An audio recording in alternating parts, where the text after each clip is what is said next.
Hi, my love. Today I'm going to tell you how I took my GMAT from a 460, don't laugh, to a 660 and got into my dream top 10 MBA program. Yes, I know that this is a very different video from what I'm used to creating. I actually think that my approach as a former teacher helped me study for the GMAT in a way that's a lot different than other people. So I feel like this will be like not your average GMAT study tips.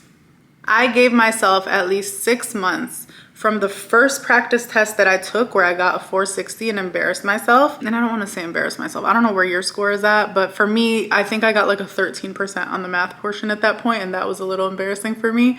But anyway, I took that practice test and then I gave myself 6 months of study time before I was able to get my score up to a 660 and get into the Ross School of Business. So what is your goal? Where are you trying to get to? What school do you want to apply to? Once you look into that school and look into their average GMAT, for me, my target goal was like a 680 or a 700. I tried to reach for the stars, land somewhere. What is it? Reach for the moon, land somewhere in the stars. I know that had I given myself more time to study, that I would have been able to get there, but who cares? So give yourself at least 6 months.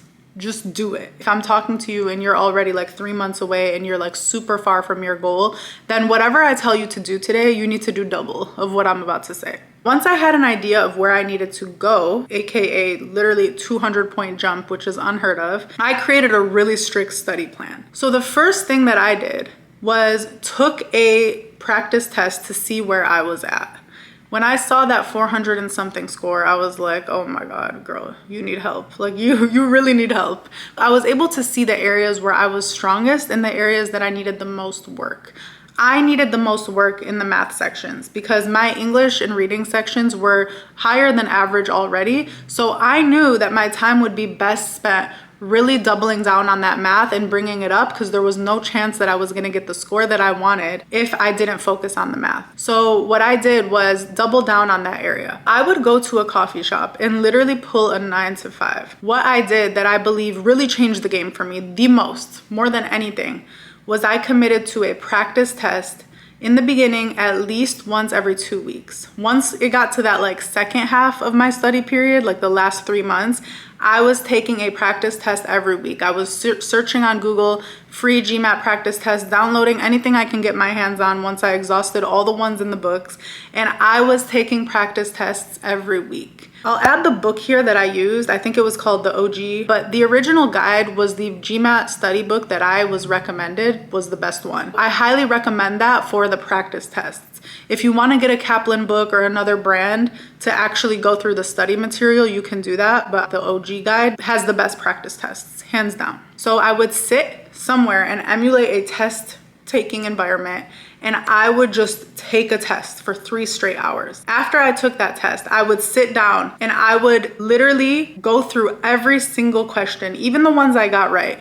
And I would just make sure that I understood exactly why I got them right. This process would take at least an hour. The most important thing for you to understand is when you do take practice tests, leave yourself time, leave yourself at least an hour after that. Yes, very long practice test that was, yes, very draining. Give yourself time to review your answers. So here's where some of the study psychology comes in that I knew as a teacher that a lot of people don't realize. The moment that you take a test and there's that emotion of not being sure and of struggling through some sort of response, there's this emotional tie to that question. So you need to review your questions within the hour of taking that test. That's a mistake I see a lot of people make is they take a practice test and then they just like are like, oh my God, that was 3 hours. That was so long.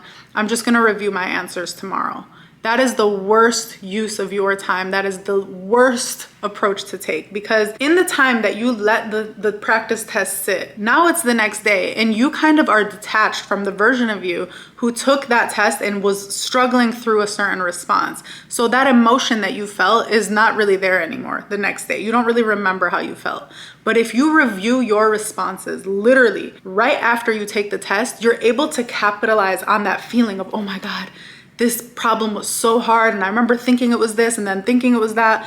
And when you are able to see the real answer, that emotion helps it stick in your memory. If you respond emotionally to a problem, that is going to help you remember it so much better next time. For the ones that I got wrong, I would try to just rationalize. I wouldn't sit and go through the whole problem again, but I would try to rationalize, like, okay, it said that it's B and I chose D. And I'd be like, okay, do I understand why it's B? Oh, it's because of this. Okay, cool. So if I was able to resolve it in that moment, that sting, that emotional sting, I knew was enough to help me get it right the next time, right?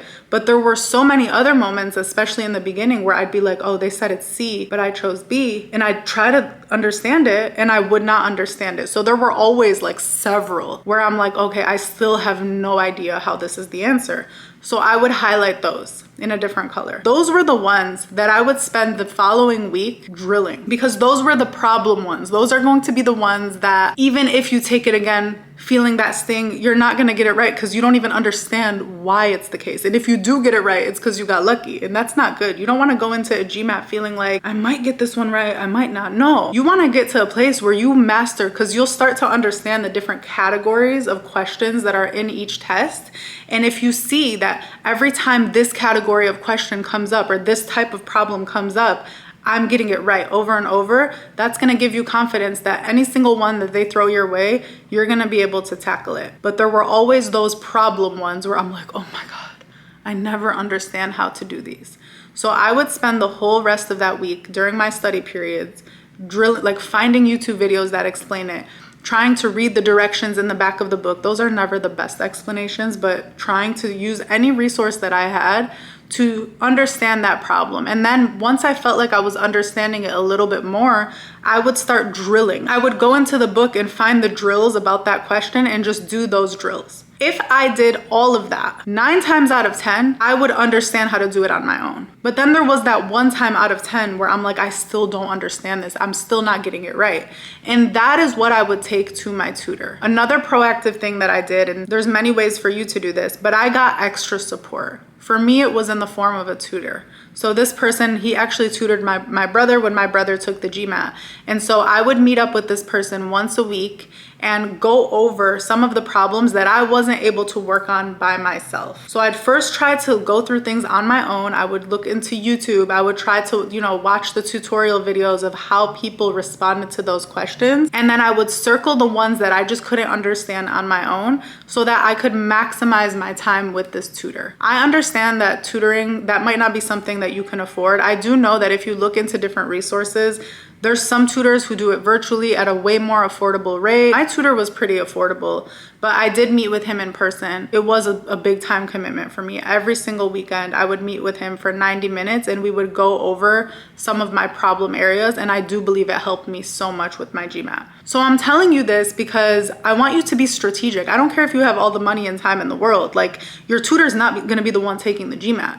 So even if you can afford a tutor every single day, it's not gonna help you to just have someone hold your hand. You need to understand how to solve these problems on your own. So if money is tight for you, and if trying to seek out a resource like a tutor is somewhat inaccessible, what I would recommend is definitely, like, you're helping yourself by being able to figure this out on your own.